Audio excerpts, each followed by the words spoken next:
Journey was always a good sport about visiting her older siblings' relatives, but the visits also reminded her of her loss. She had originally had an open adoption, but she'd not seen Terry since 2001. After that time, our letters were returned to sender, no forwarding address. Journey had a picture of her older sister, Samantha, and she longed to meet her. Over the years, I reached out to private investigators and search angels, the special folks who help birth family members find each other, but I had no success finding Terry. I did, however, have the names of several of Terry's relatives on the adoption paperwork. The problem was I didn't know if they knew of Journey's existence, so I was hesitant to make contact. But then I found two of the relatives on Facebook. I reasoned that I could send vaguely worded messages to each of them without revealing the secret. In September 2012, I messaged Journey's grandmother and her aunt. 2 months later, Journey's aunt responded.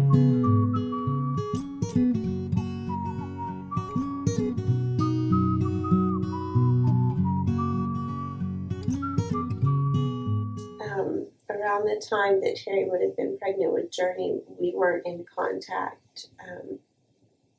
She was not with our family after she needed my mom to help raise Samantha so she could get on her feet.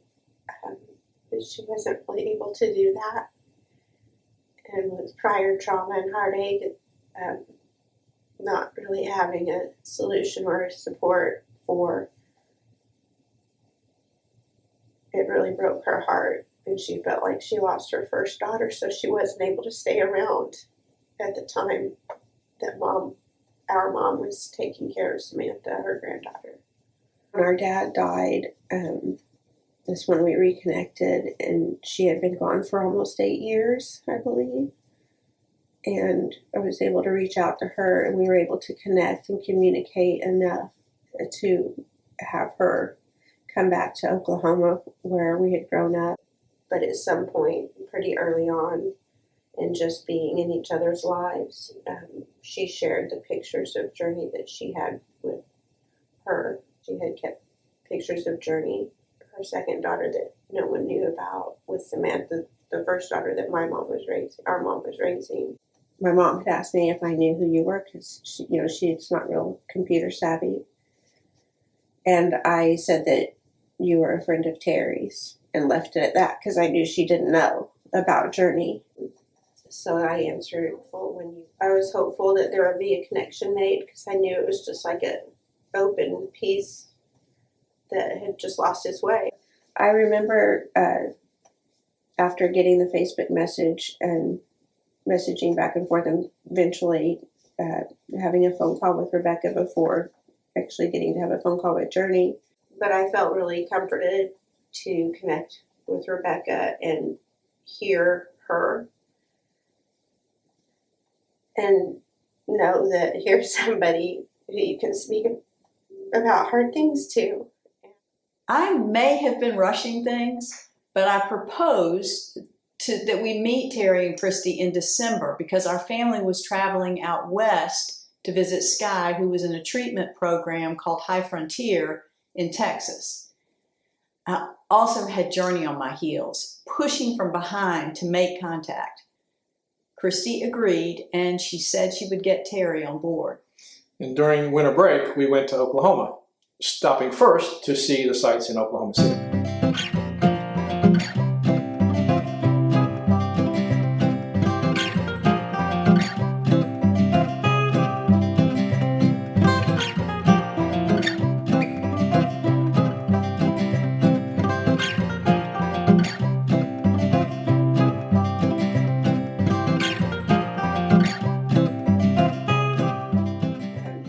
And we had a really good time at the arcade. And it was beautiful, and it was sweet, and it was scary, and everybody was just okay with it, It was neat to have a family with all these kids that everybody was just okay with where everybody was at. And that's not something I walked around in the world with. being okay with where you're at. So that's been one of the greatest parts of the journey, to have that exemplified in a family that is willing to embrace our dysfunctional family with where we were at. Going back and having a little talent show in the living room after the arcade, it kind of lifted us up a level. You know, it's like we weren't feeling as sunk in the heartache of what the situation was. And there was a lot of beauty and a lot of joy and a lot of hope, and we worried less about it. In September 2013, Emily, Sky, Becton, and I attended Rochelle's wedding to her current husband, Kenneth, in Kentucky. Part of what made this special was that Emily was the only one of Rochelle's daughters who was able to attend.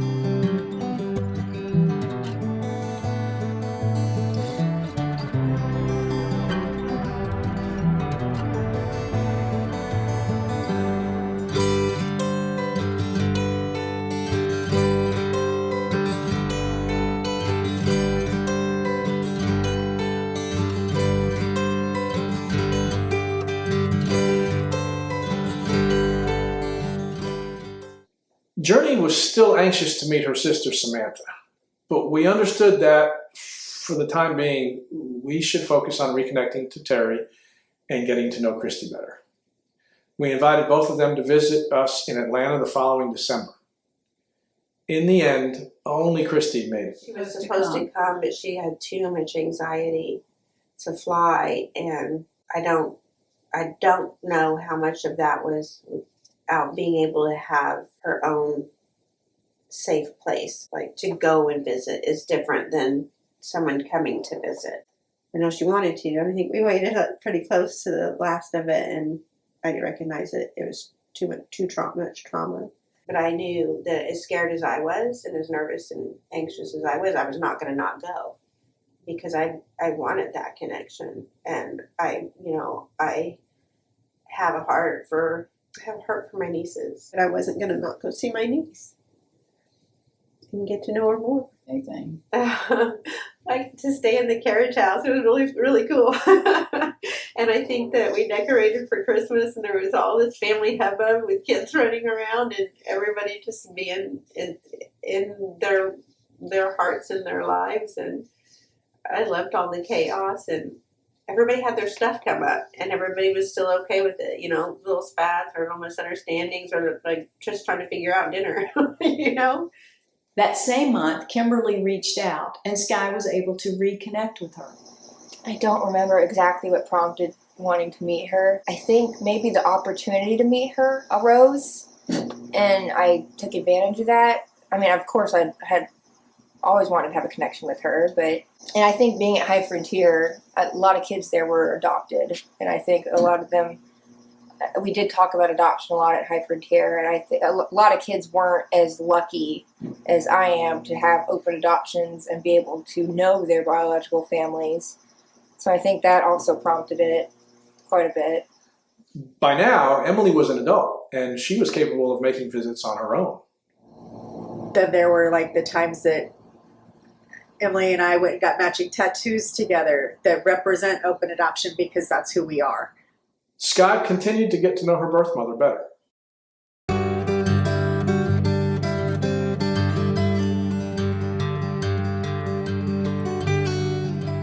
And then she met her birth father in 2014.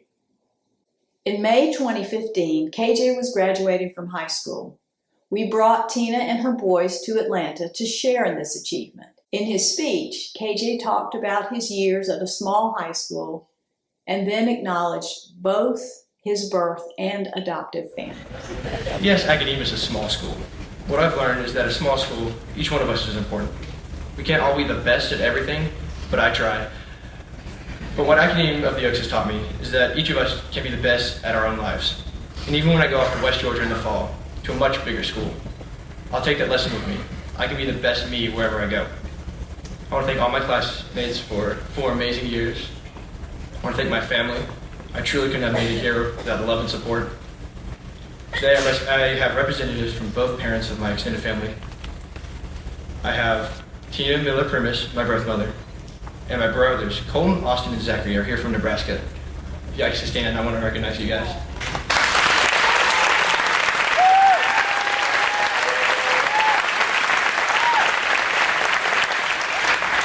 16 years ago, when I was 2, I went to Tina's graduation, and now she's here at mine. Finally, I want to thank my parents, John and Rebecca. They gave me the opportunity of a lifetime to come to academia, to be the best me I could be. They gave me a life I may not have had if it hadn't been for Tina making one of the hardest decisions a mother could give, putting me up for adoption. Because of my family, my teachers, and all the students, and everyone up here on the stage with me, I know to leave academia a much more confident me.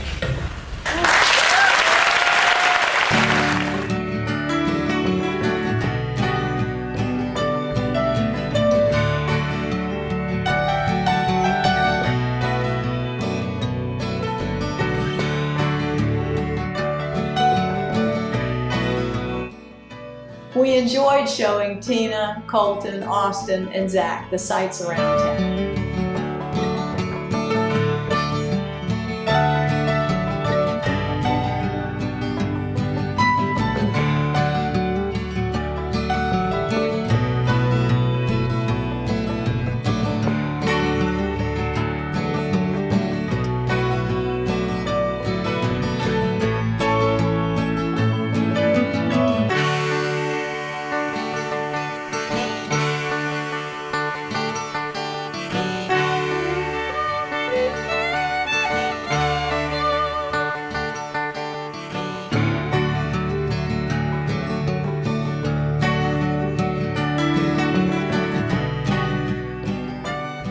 Journey's adoption was slowly opening to include more of her family. Grandmother Marty was told about her, and in October 2015, Rebecca took Journey to meet Marty for the first time.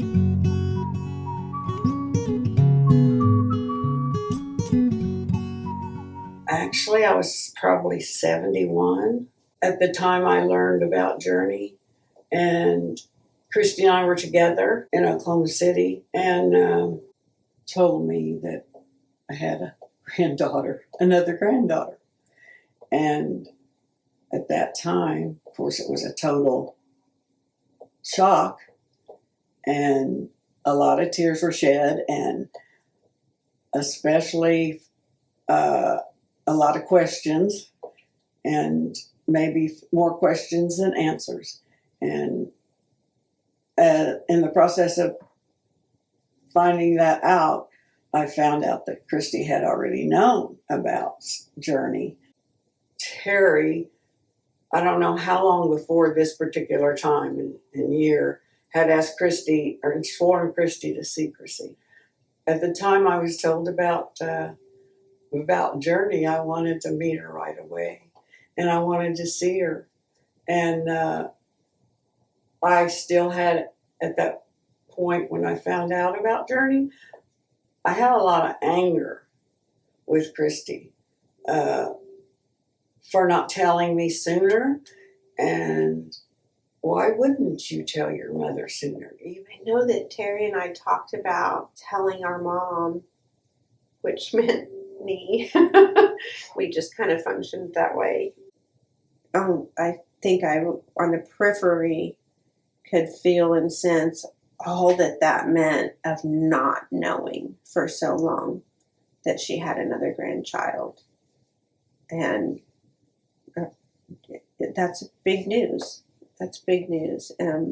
But also getting to talk to her about having met her, having met the family that raised her, and be able to let her know all the good news that was true in Journey's life. When I first met Journey face to face, I was thrilled. Instantly, it was just like long lost love was found. And from that point on, I felt like it was a miracle. And in the back of my mind, I now knew about Journey and Samantha did not. And that was probably the biggest consequence, because at that time I felt like, okay, we're living a lie, this part of the family. I didn't feel good about that. It worried me, it bothered me. And also I worried about what was going to happen when she did learn she had a sibling, had a sister.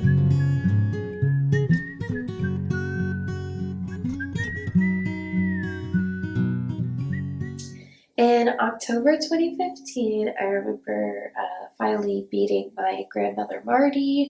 I think that it was a little bit of the same feelings I felt with my Aunt Christy, where I was like, how is this woman going to react to finding out that she has this secret grandchild that she hadn't been told about for 15 years? I'm like, surprise, hi, I'm your grandchild.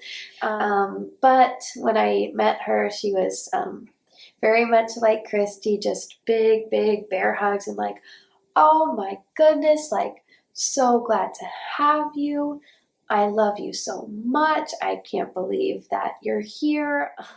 In the spring of 2016, I was presenting a panel discussion on open adoption over time at an adoption conference in Denver. Rochelle and Kimberly, along with Journey and KJ, joined me. It was the first time these two birth mothers had met.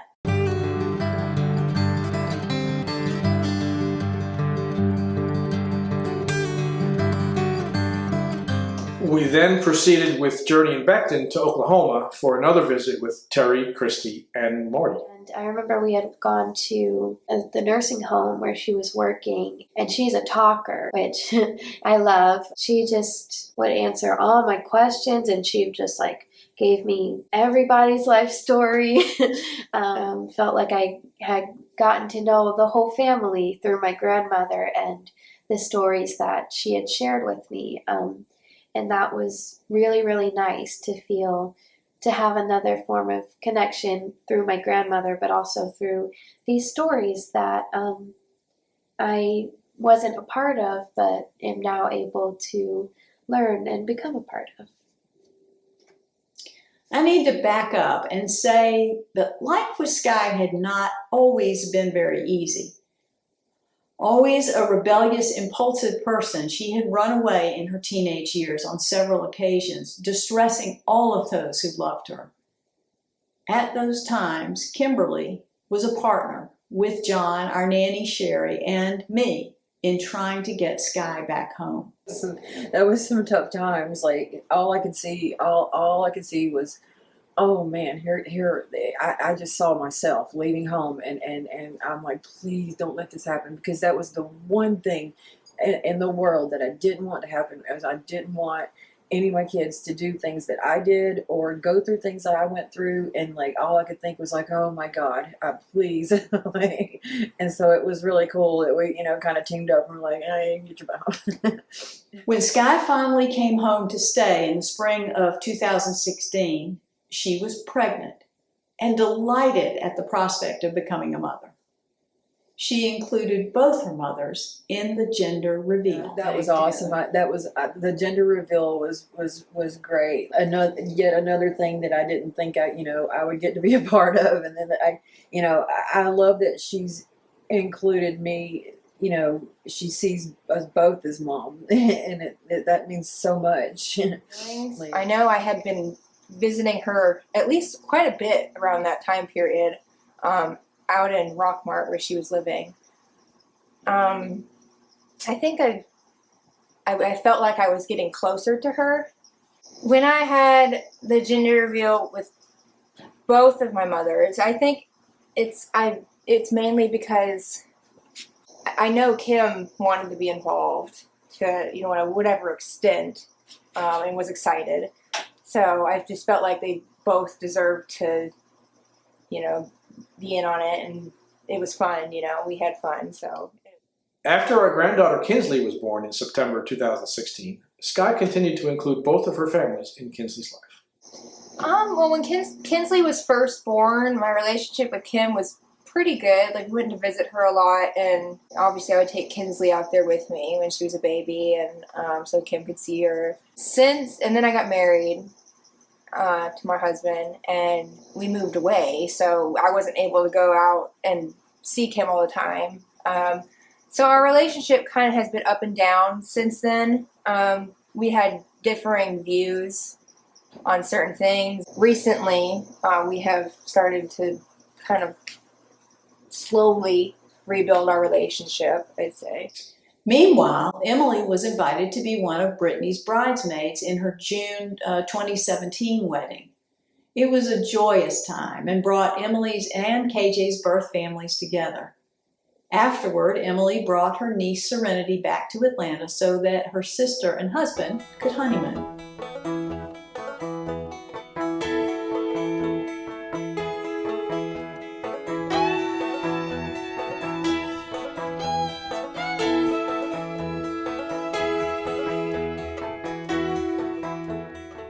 Christy finally received permission from Terry to tell Samantha about Journey. I know that we talked, for a while, Terry and I, about letting Samantha know, and then Mom and I, once Mom had known, and we were trying to be very careful that it would be something that wouldn't be like a bomb in her life at a young age when she was trying to, be a growing kid, carrying all the heartache of loss that she already had with not being able to be raised by her mom. And I tried to pick a time I thought she was okay to tell her. And so I did. And she was very shocked, and she was very hurt by not having known about it for all that time. It was difficult, but it had to happen at some point. And so you just pick and choose to try to do the right thing at the right time as best as possible, and then you just deal with it. By the summer of 2017, Samantha was ready to meet Journey. We decided it would be appropriate to gather for a family vacation in Sunset Beach, the place where Journey's life began. We arranged to fly Christy and Samantha there. I remember being so stressed out, but so looking forward to it. And it seemed like it took, and then not knowing how they were going to connect after knowing about each other, and not, like, you feel like, oh, what if it never happens? I remember that I was really scared when she finally found out, because I was scared that she would resent me, even though she didn't know me, that she would be so angry and resentful towards the fact that nobody told her, that she wouldn't want to meet me, that she wouldn't want to have anything to do with me. In 2017, I met my birth sister, Samantha, for the first time at Sunset Beach. I remember being nervous but excited. I remember that I personally, in my own life, was going through a lot, mainly a lot of depression, that Samantha was so open and ready to, and wanting to get to know me. I got to view the pictures of the girls, and it just, some of them seemed like they'd never been separated. They just had this bond immediately. And then when Samantha got back, I could feel a lot of happiness and a lot of joy. Sky had married Ben Roney in a courthouse wedding in December of 2016, just before Ben was to be deployed by the Marines to Japan for 6 months. But Sky wanted a real wedding when he returned, and it didn't take much arm twisting for us to agree.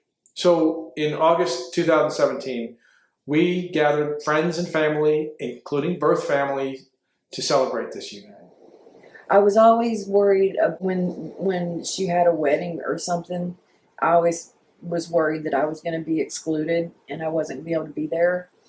And being able to be at her wedding and be a part of it was really important to me. And so to be able to do that was like awesome, because you miss so much. You don't get to be there for cheerleading or ball games or any kind of stuff like that. You don't get to take part. You don't get to even like do baths at night or put them to bed. It's like all the things that you miss that other things other people get to do, something like that was huge, because you spend years sitting there thinking, am I going to get to go to the wedding? Am I going to be there for this? Am I going to be there for that? So it was really important, like, for sure. KJ flew up for his twin brother's graduation from high school in May of 2018, and Emily visited her family in July of that same year.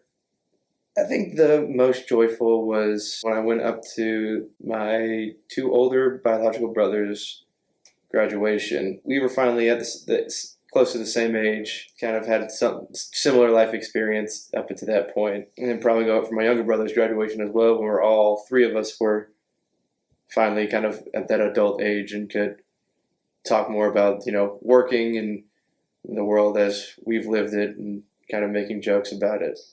In the summer of 2019, we returned to Sunset Beach, this time with Marty as well as Christy and Samantha. The bonds and the memories we were building and the rapport of just enjoying each other's company, it was definitely less hard emotionally in regards to my sister not being a part of that. But I loved that my mom got to go and be in that everyday family environment and get to see Journey and Samantha together and be on this adventure and to be a witness to it and a part of it. I remember the first time we went to the beach. In the back of my mind, I was wondering, okay, is this going to be as good as I hope and want it to be? And all the anxiety from that. And it was like some hours or some days of the trip were like we've never been separated. And I gained so much with watching Journey and her siblings. Of course, with me, I never met a stranger my whole life. Meeting all of Journey's siblings, I just was like in hog heaven. I mean, it was a joyful time for me, and a sad time to have to leave, of course. All great and good things come to an end, and then you wait for the next event. After 2017, I met Samantha with my grandmother and my Aunt Christy a couple more times that we would go to Sunset Beach and have this family reunion trip. I remember those visits being much different because I felt more present in my own life, getting things together in my own life that then allowed me to pursue further a deeper relationship with my birth family, mainly Samantha. The coronavirus pandemic shut down travel and ruined our plans to bring Michelle back to Georgia for Emily's graduation from Gwinnett Tech in May 2020. But in July 2021, we all returned to Sunset Beach with the same participants from 2019, and we added Emily's sister Brittany, her husband Dylan, and niece Serenity, along with Emily's boyfriend Nathan.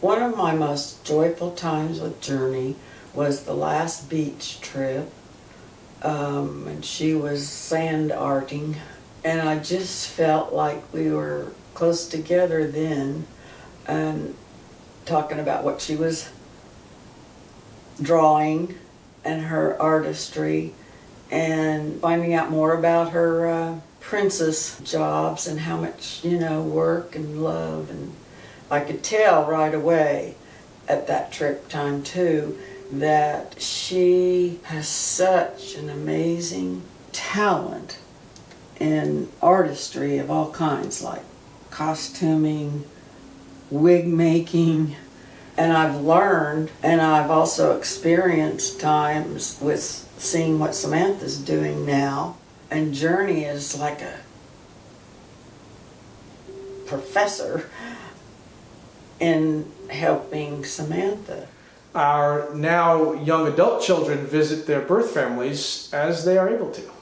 But Rebecca and I also plan times to be together with the marvelous women and families who have made our family possible.